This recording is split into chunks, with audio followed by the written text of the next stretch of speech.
and welcome to this episode of Mind the Gap, making education work across the globe with me, Tom Sherrington, and Emma Turner. Hello, Emma. Hello, Tom. I'm ever so excited about today. Really. I know, we both are. This is like really exciting. In the sweltering heat of a summer, we are welcoming Craig Barton. Hello, Craig.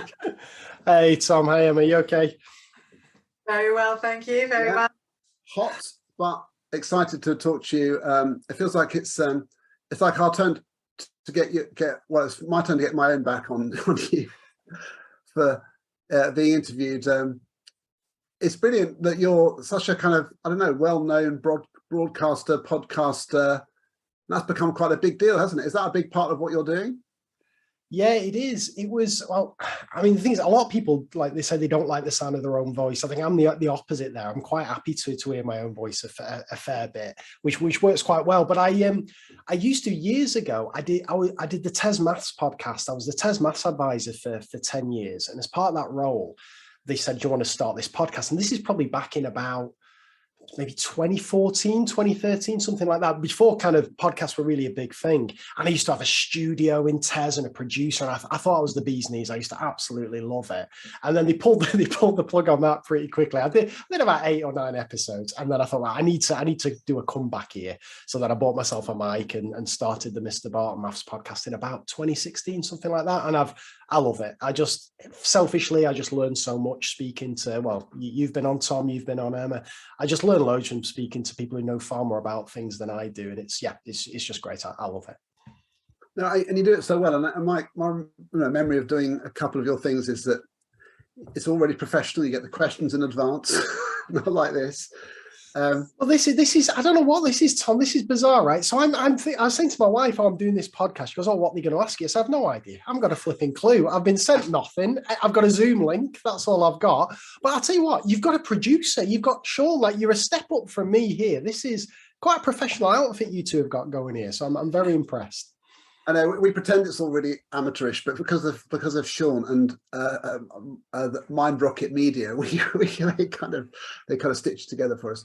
But one of my favourite episodes that I've listened to recently was you talking to Ollie Lovell, because it was like the kind of like the kings of edgy podcasting having a face-off. And halfway through I realised I'd forgotten whose podcast it was. Because you're kind of like talking and you're sort of geeking it out on platforms and the nature of that. So that's interesting, isn't it? So you sort of interviewed each other. So there's a kind of world of people doing this, isn't there? That must be quite fun to be part of that.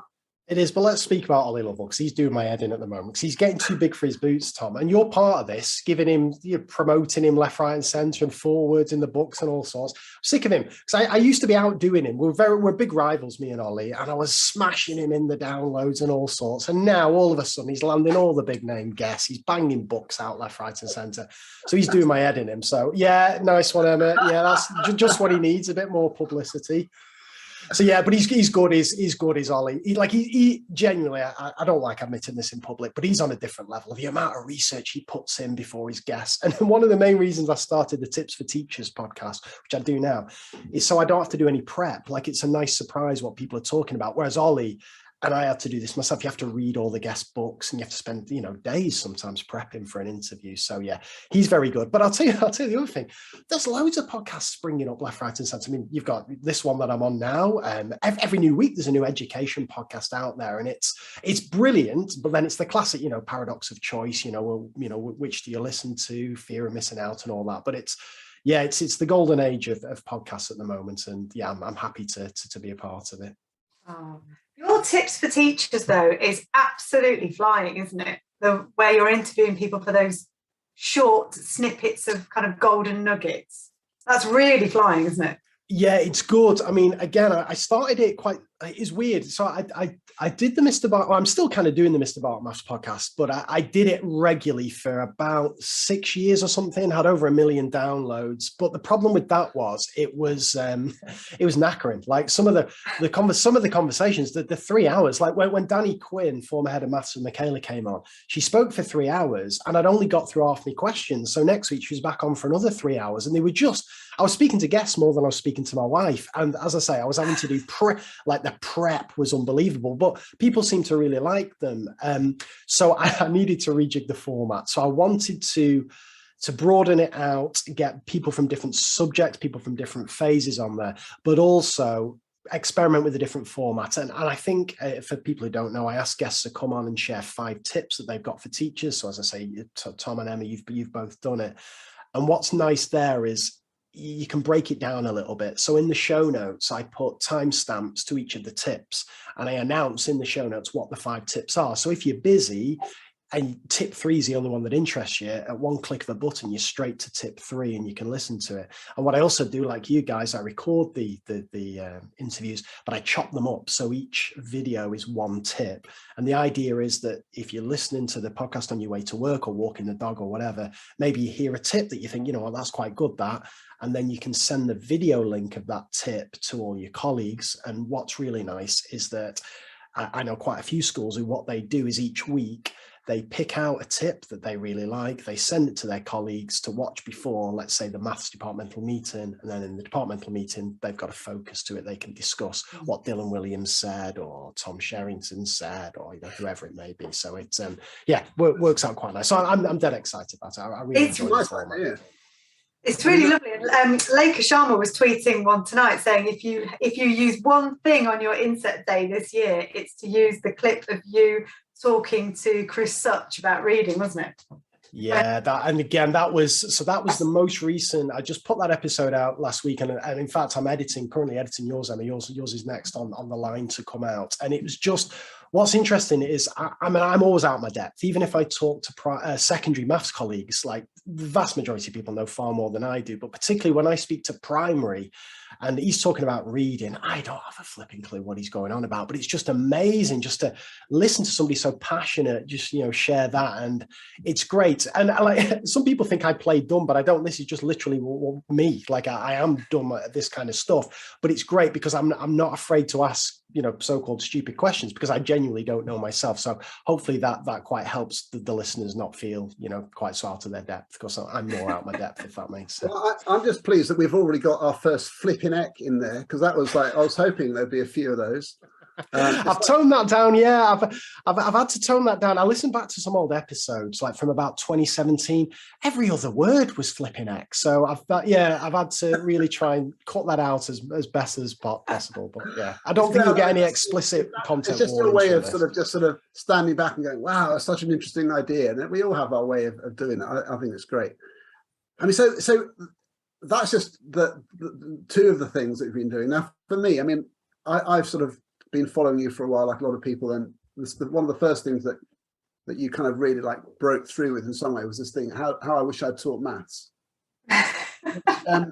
which on the front cover, Dylan Williams says, an extraordinary and important book. And when Dylan Williams says your book is an extraordinary important book, and it really is, it's so clever the way you take maths from the perspective of a teacher who's walking the talk, and you're so evaluative, and that's the whole title of the book. That you used to do this, you've had this sort of this journey of discovery, and now you're doing that. And there's so many super practical things in there. And so for example, something like example problem pairs, or there's so many specific things that I see teachers using, and it almost is like Craig Barton at the bottom. The influence of that book is really something. I mean, how do you get a sense of that? Yeah, the problem is I peaked. That was the problem. I've peaked in 2018. It's been downhill ever since. It's pure fluke, because I started the Mr. Barton Maths podcast in, as I say, end of 2016, and then it kind of really took off 2017 when Dylan came on the show. And I'll always be forever grateful for Dylan, because, and I always take any opportunity I can to say this, there are a few people, and I won't name any names here, who I invited them on the podcast early on before it was big. And their first question was, how many listeners do you get? And I had to say, maybe 1,000 or whatever. And they were like, no, I'm not doing it. When I asked Dylan, he didn't ask that at all. All he said was, is it going to be free? And I said, yeah, it's freely available. And he said, of course I will. And I'd only met Dylan 1 or 2 times, and he came on the show, and overnight it was gone from 1,000 downloads to 10,000 downloads. And then everybody said yes. The Bjorks came on. Everybody said yes after that. So whilst I was doing the podcast, I started realizing how little I knew. So I'd never read a piece of research I'd taught for 12 years without reading anything. I'd never read an educational book apart from some token ones on my PGCE or whatever. And then I was speaking to all these people, and they're saying, they're mentioning desirable difficulties, all this. I didn't have a clue. Cognitive load theory, no idea. So I started reading up on it, and I realized the downside was I realized literally the majority of everything I'd been doing was wrong. I'd just been getting things the complete wrong way around. And then I thought, you know what, maybe I could turn this to my advantage. So I started just making notes myself, just for my own kind of, professional practice. And I thought, there's a bit of a narrative here. This is what I used to do. This is what I've read. This is what I'm going to try to do now. And I've always liked writing. I've always been keen for doing that. So I just wrote it. But like anybody with their first book, never expecting it to do anything. John Catt were very supportive, and put it out there. I'll tell you one thing actually. So you'll know Alex, of course, from John Catt. Whenever I sent in the first draft, I think it's about 160,000 words or something like that. And he said, this is too big. This needs to be 2 books. And I said, it can't, because I talk about things in the first half of the book that reference in the second half, and it just doesn't work. It's a single piece, like everything's in here. And he goes, no, we have to chop it up. We'll do part 1, then a few months later, we'll do a big relaunch. You'll make, twice as much money, blah, blah. I said, no, it can't. So I think it was the biggest book they'd ever put out in terms of word count at that point. But it did really, really well, far better than I thought. But the flip side of that is when I wrote my second book, which I think was 190,000 words, they didn't even, I had a bit more power then, and they're like, oh yeah, okay, we won't edit this. And that was too big. I can't even lift that one up. That's just ridiculous. But to go back to your question, I was blown away by the response. And I was amazed how many maths teachers use it. But the thing that surprised me the most is that primary colleagues find it useful, because Emerald, no, I don't have a clue at primary. And then also that it broke out, and, maybe some science teachers or history teachers or whatever find it useful. That was never the intention. And anytime I'm lucky enough to work with teachers, I always say, I only know about this very niche, little secondary maths bubble. But yeah, I was, very, very lucky that it did well. Well, it is ludicrous to think. I mean, proper books are this thin. He says reaching. That's a proper book. That's a pamphlet, that, Tom. Look at that. I mean, I'm comparing these 2 books here, but it's. You could kill a man with that book. Oh, I know.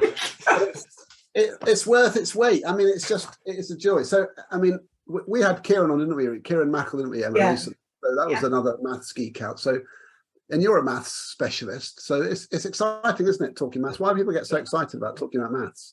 Well, again, it's, as I'm sure you heard from Kieran, and anyone who speaks maths, it goes either way when you say you like maths. You're straight into the conversation, or they walk away from you. It's a real divisive subject, but I love talking about it. And I love it when you have a challenge that you've got some kids who have had a negative experience with maths, which is often the case. And I like trying to think of ways to get them on board that aren't patronizing to them. They don't kind of, pretend that it's an easy subject or anything like that, because there's something special. I mean, I'm biased, but there's something special about it. The fact that there's so much beauty in it. There's so many things that work out, like you think, wow, where did that number come from and stuff. It's such a lovely subject. But yeah, it really splits the crowd. And it's, again, there's so much research out there that it only takes 1 or 2 negative experiences early on with maths, and you're a bit screwed for life. And it's quite hard to get kind of kids back on board. But that's part of the challenge. That's a really interesting take on it, because when I was at school, I was not a natural born mathematician. It didn't come easy at all. I found it really hard. Didn't do it at A-level or anything like that. I did science at A-level. When the National Numeracy Strategy came out, and the way you had to teach with the national, I read it and went, I get it now. And it's almost like that's how I wish I'd been taught, because all of a sudden the whole number system just went, and it all fell into place. I was like, I see it. It's like somebody lifted the blinkers from off my face. And I just wish that if it's the point of understanding, isn't it? You love it when you understand it. When it just seems this mystical world of squiggles and you don't know where the number came from, it's really difficult. But as soon as you understand it, as soon as you get it, you fall in love with it. Yeah, you're right, and it's interesting as well. I assume this is true for other subjects, but again, I wouldn't like to claim it's the case.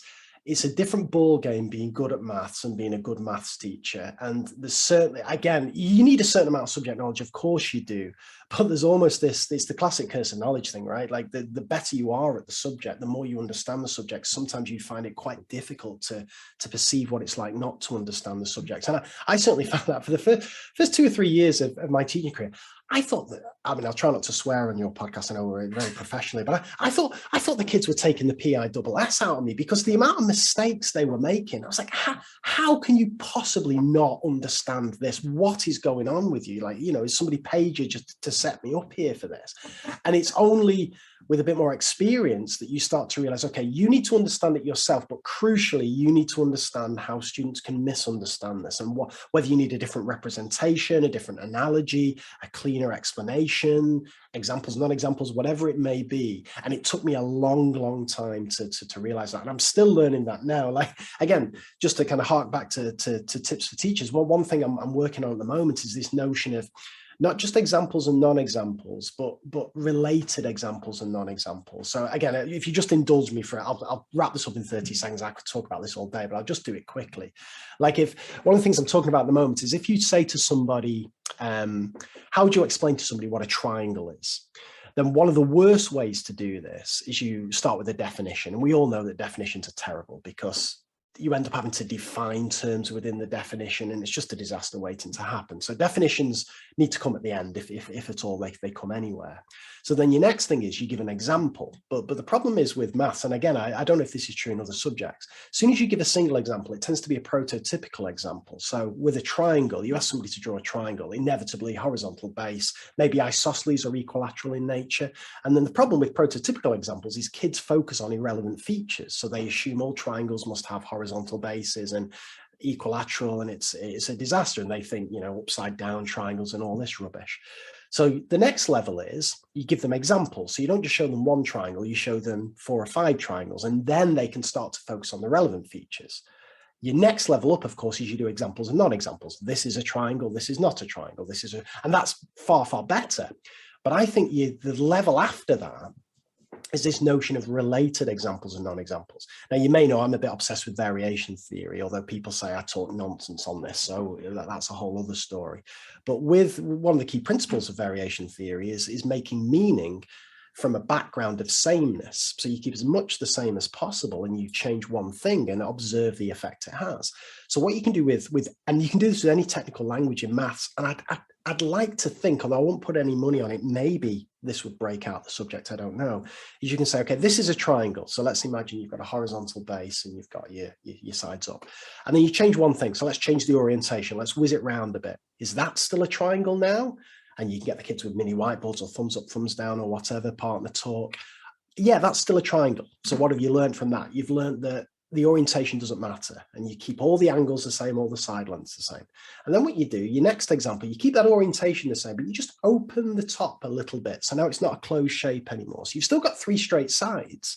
Is that still a triangle? Now we've broken it. Okay, so how have we broken it there? Well, the only thing that's changed is it's no longer a closed shape. So that must matter. That must be a key characteristic. Okay, what are we going to do next? Well, let's close it back up, but this time let's make some of these sides convex. So now we no longer have straight sides. Is that still a triangle? We've broken it again now. So you get all these notions of boundary examples where you just change one thing and all of a sudden it tips it over from being a triangle to not being a triangle. And I think examples and non-examples are powerful, but you supercharge them if you make them related. So you only change one thing at a time. You do that with anything. You can say, this is an equation. Let me change one thing. Now it's no longer an equation, as opposed to this is an equation and this completely different looking thing is not. It doesn't help students as much than if you can just control the changes. And it's that there's so many things that that you've built which allow that kind of thinking to happen. I want to ask you quite a lot about them, but they just remind me of a lesson. I think the most recent maths lesson I saw in a primary school was a couple of weeks ago on the Wirral, and they were talking about angles. It was our minds were blown by this whole issue. Like it's like being in the sort of the experiment lab, where this is the moment where these actual children learn maths here, like, and it's like, wow, it's like watching it happen. And they were talking about triangles. And one of the things that the teacher was trying so hard, and they got them to have a square bit of paper and had to fold it, which is quite straightforward because they could do that crisply, and they'd made a, you know, a 45-degree triangle, but then had a rectangle and had to fold that. And the problem was that some of the kids folded it sort of haphazardly. Like their folding skills were not great. So they've made this sort of triangle, which was actually a bit like a quadrilateral with more of the angles than 3. And so they were comparing this like, all right, just so that it stumbled at the problem of their folding skills. And then even then, some of the kids were saying, I was saying, so which are the angles? And this boy was pointing to one of the sides and saying, is that the angle, like in between the corners? And even that fundamental thing of which parts of the shape are called the angles was just not solid. Yeah. You're also missing the biggest misconception in primary about angles is the confusion between an angle and an angel. They read this as an angel. The number of misconceptions we have that angles do not have wings and appear at Christmas. That an angle is actually mathematical, because there's the big kind of cross subject thing that they can't actually read the word angle, so they relate it to something they do know, which is, oh, I know about angels, it must be something to do with that. But that's it's a dead interesting one, that, Tom. Just to kind of come back on that one. There's two things there that are problematic, and again, it's easy to see, isn't it? You know, we've all been there. We've all taught shocking lessons in our time. We've all done things that if we could watch ourselves being filmed back, we'd spot the problems. But there are two things in there that I see a lot in math lessons, and maybe again this transfers across.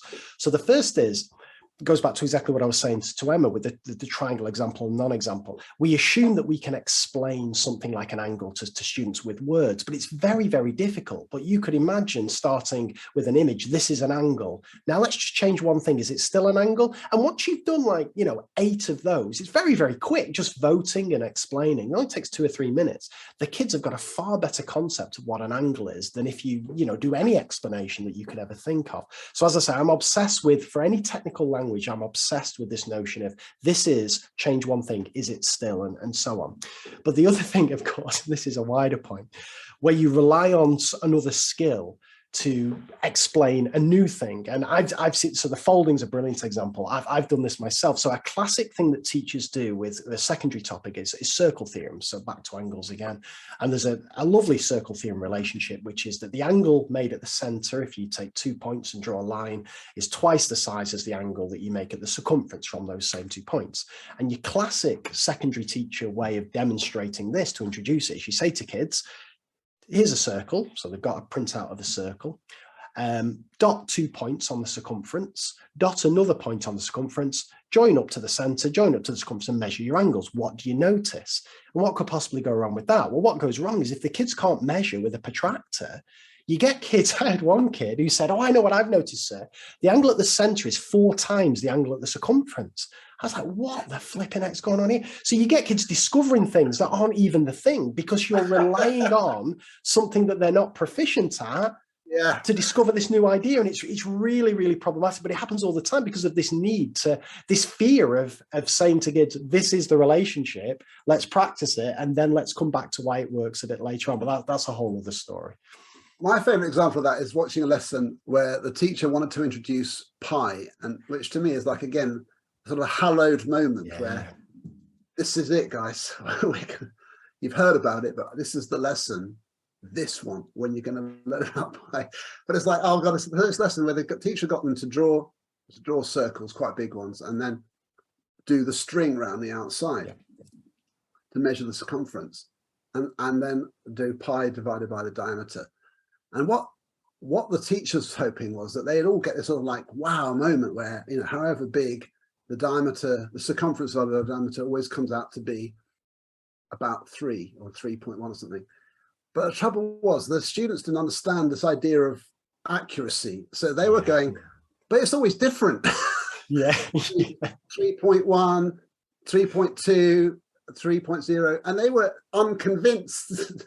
Rather than proving the point, they were totally like, well, this doesn't work because it's always not the same. So because of that error.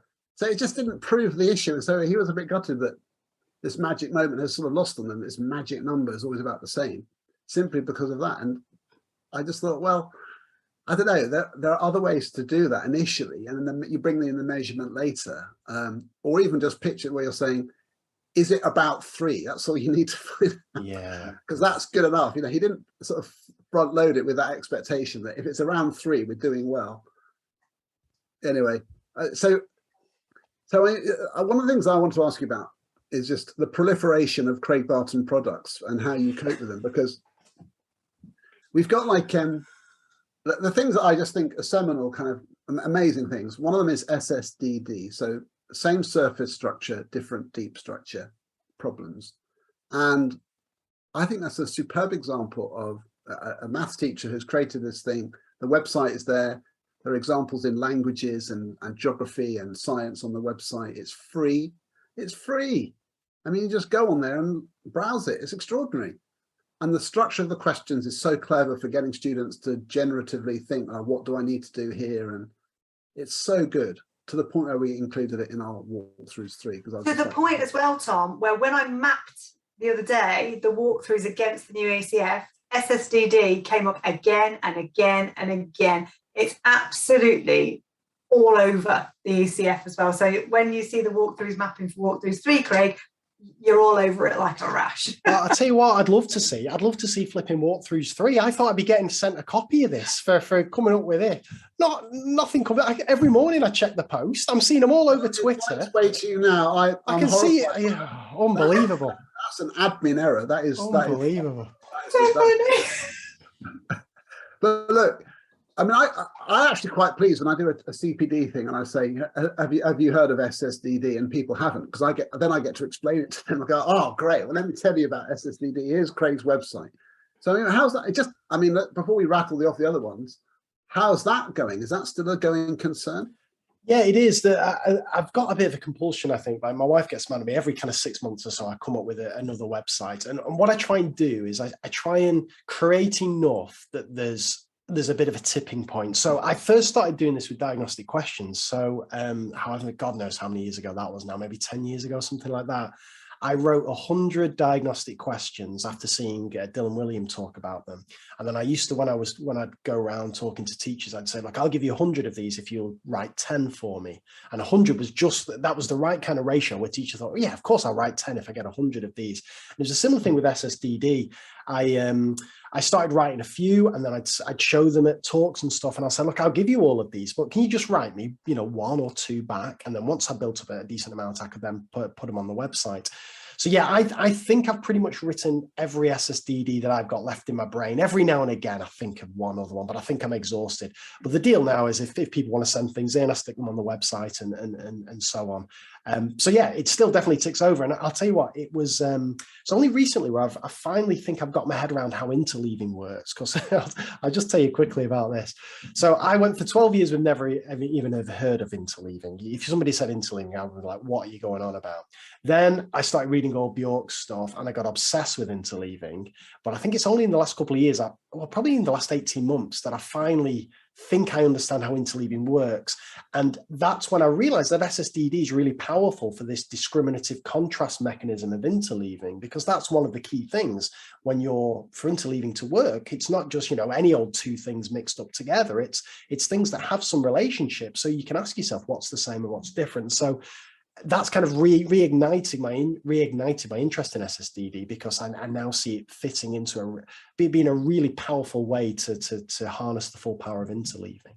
One of my favorite examples. I mean, I just realizing that people might not fully understand even what we're saying. So, like, here's an example which I use as a good example. You've got a triangle, and it's a isosceles triangle, and on one of them it just says, what's the area?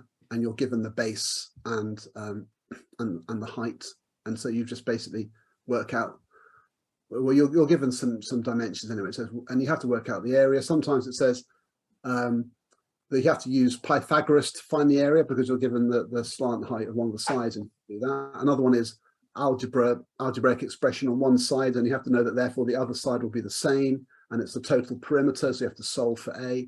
So each time you have to go, oh, okay, in order to do that perimeter, add it up, Another one is a simple rectangle, and it's got two fractions as the sides. And to find the perimeter, you have to add the fractions. It just says find the perimeter, so you have to add fractions. Another one, you're told the area. So you have to find the area, you have to multiply the fractions. So it basically makes you do all the operations of the fractions, but it doesn't say add these fractions. You have to think, I've got to add them. And then it's just so clever, the way it makes you, like you say, it is interleaving. It's interleaving an action without having to give it a name. It just makes you work out related ideas. It's genius, really. Oh, thanks. Yeah, again, but this is all around my 2018 peak. This is the problem. I haven't had a decent idea since, so I should have spaced them out. That's where I've gone wrong. But anyway, what can you do? You have had lots of great ideas, Craig. I want to talk to you as well about your other book about reflect, expect, check and explain, because that's an absolutely brilliant one. And I particularly like the subtitle, which is Sequences and Behaviour to Enable Mathematical Thinking in the Classroom. And it's the behaviour bit that I find really interesting there, because it's not just to say, this is what you teach, this is how you model it. It's actually developing those mathematical behaviours. So you can't necessarily praise that other brick of a book in about 5 minutes, just to give a flavour of that, because I do think primary, secondary, whoever you are needs to read that book, because it's so useful for developing. I'll tell you what, they do need to read it. And I'll tell you another reason, Emma. So this came out February 2020, and I said to Alex, John Carr, send me a load of copies of these because I'm doing a load of talks and I'll flog them. Then COVID hit. So I've got about 50 of them in my car boot. I'm not even exaggerating here. So people want to come round. If they're in the Northwest, you can have one. But yeah, so problem one with that book is the title. Like, I can't even remember the order of it myself, let alone anybody else. So reflect, expect, check, explain. You got it absolutely spot on, Emma. And the idea here is I get slagged off left, right, and centre for this. So I remember when I wrote the reason I wrote the book is because I have another website, variationtheory.com, where I started sharing these sequences. And it's, instead of having 10 random questions, they'll be related. They'll be exactly what we were talking about before. I'll change one thing. And then the idea is that students notice what's changed and observe what impact it has on the answer. So I remember I got that excited about this. So I started sharing them on Twitter, and the abuse I was getting was unbelievable. So that's when I got called the most dangerous and clueless man in maths education. And I'll tell you what. Oh my God. Well, I've vowed not to say the name, but I'm tempted. I will fight them at dawn, Craig. I will fight them in streets. But the thing was, dangerous, I was quite happy with. That was quite good. That gave me a bit of an edge. But clueless, it's hard to find the positive in that. So anyway, it's all right. Need a little mask. Because no, exactly. So the thing was, I mean, there was a bit of I don't think they had a point. I'll tell you why I think they were saying it. There's a view in maths that worksheets are bad. There's a lot of people who just say you shouldn't learn maths with worksheets. It's all investigative inquiry and so on. And on the face of it, some of these sequences of questions look like a worksheet, and somebody else said it's just a site full of boring worksheets. It's a load of, SHIT and all this. But the point, and I'm glad you mentioned the kind of subtitle of the book, the point is they could be treated as that. If the kids just work through them, do question one, put it out your mind, then start on question two, put it out your mind, they're not going to get anything extra out of it than they would if it was just 20 random questions. But if they behave in a certain way, and that behavior, I give the kind of title, reflect, expect, check, explain. And what I mean by that is, before you start question two, just take a moment to look back at question one, reflect, what's the same, what's different? Okay, if you've noticed something, second part of the behavior, expect. Based on what you've noticed, is there anything you expect to happen when you work out question two? Will your answer be bigger or smaller? Will it be positive or negative? Will it be the same? Will it double? Will it halve? Will you work it out in a different way? Is there anything you can predict that might happen before you go ahead and work it out? And that part's really important, because that kind of gives the kids skin in the game. It means they've invested a bit more into that question. And then comes the third bit, which is check. So you do your usual, carry out the algorithm or whatever way to work it out.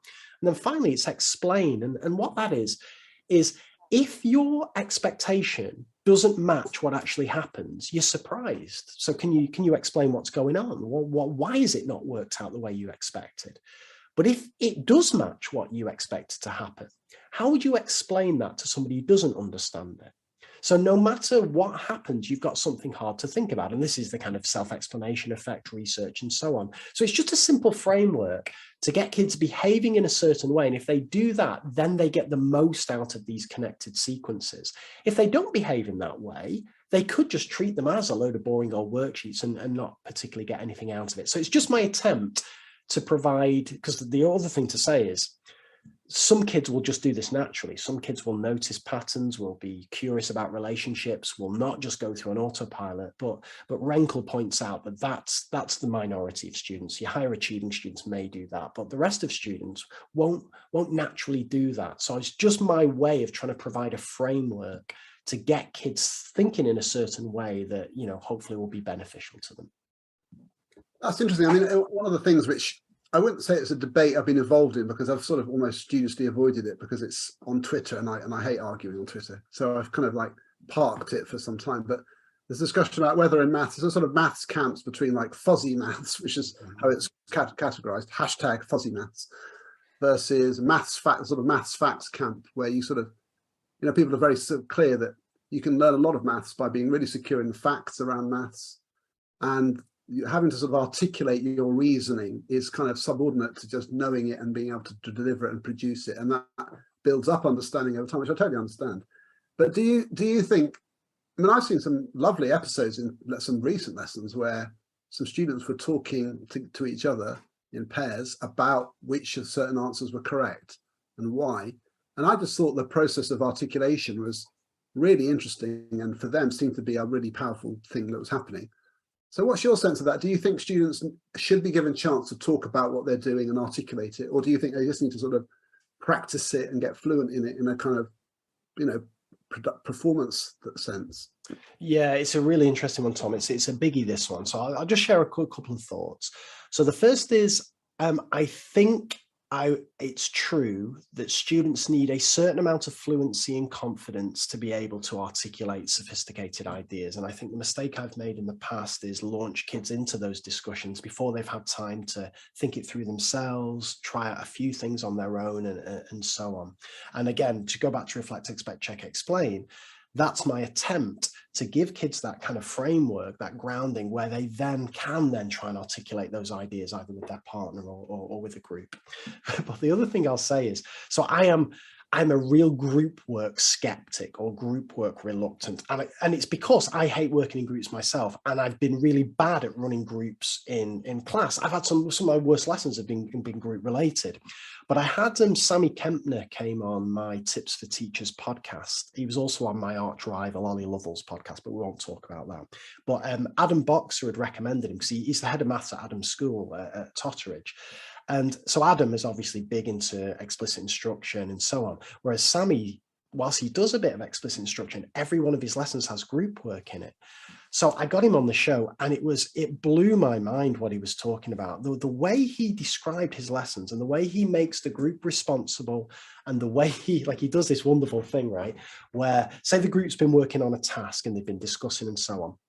What he'll do is he'll purposely pick the member of the group that he thinks is least likely to know the answer to a question. And his check for understanding will be to ask that member of the group. And here's the clever thing.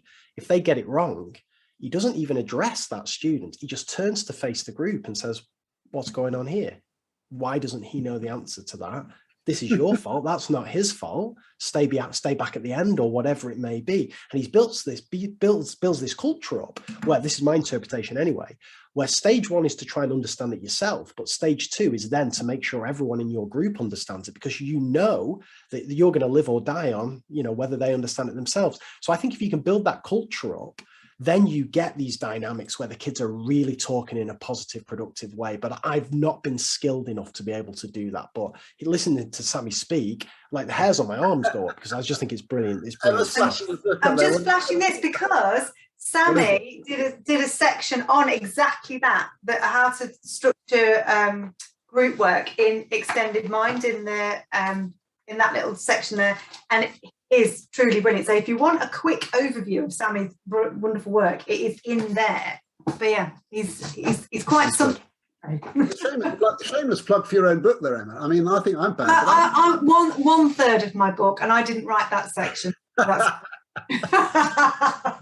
So Hey, that's another book I haven't been sent. You know what? With John Catt, I'm sick of him, right? I'll say this now. When I was peaking in 2018, every week books were coming through my letterbox. Now I'm a nobody. They don't send me anything anymore. I have to message Alex, offer to pay for it to get books these days. So forget it. But that to me is what that illustrates to me is a million things. First of all, the logic of that, but how it's all context and discussion and sequencing. It's not black and white. It's this, then this, and you build up a culture. I mean, there's so many things like, you and Martin talk the same language about sort of performing maths, but at the right point. But you have to have a point where you get to where the students can try to do that, and it's not one or the other. Can I ask you? There's something I want to ask you about because I'm fascinated by this as well, because this is the thing which I was about to say clogs up my inbox, but that sounds rude. But basically, frequently appears in my inbox is either EEDI, and this seems to be like your sort of current thing. So tell people what that is and what it stands for, and what you're trying to do there. Yeah, it's thanks, Tom. So this is the kind of spin-off from Diagnostic Questions. So me and my friend Simon built Diagnostic Questions, 10 years ago or whatever. And for people who aren't aware, it's the largest kind of collection of multiple choice questions. I think for any subject in the world, there's 60,000 maths, 20,000 computer science, 10,000 science, 6,000 English, blah, blah, blah. You're completely free to use. But the problem was me and Simon built this, and then Tez invested in us. And I thought it was a big shock because I thought, right, take an investment. I was on the phone to the bank. How quick can I pay off this mortgage? I'm thinking I'm going to be in Jamaica in no time here. But it turns out that business doesn't quite work like that. And then because we'd taken investment, we had to try and make money, and it was a disaster. So anyway, we got acquired by a company who then said, no, we need to take this in a slightly different direction. So ED is the kind of offshoot of that. It's kind of the parent company. And the idea is that we offer, again, this sounds like a sales pitch, but it's the vast majority is free. Parents or schools or whatever can sign up, and kids get tuition, but there's access to human tutors. So they answer a diagnostic question, and it's not just the case that they're right or wrong. The choice of answer reveals the specific misconception they've got, so we can then provide kind of tailor-made support instead of just generic support that you may get elsewhere. So yeah, but I'll tell you what, ED, that's another bad name. I'll just say this now because, again, like you said there, it's hard to say.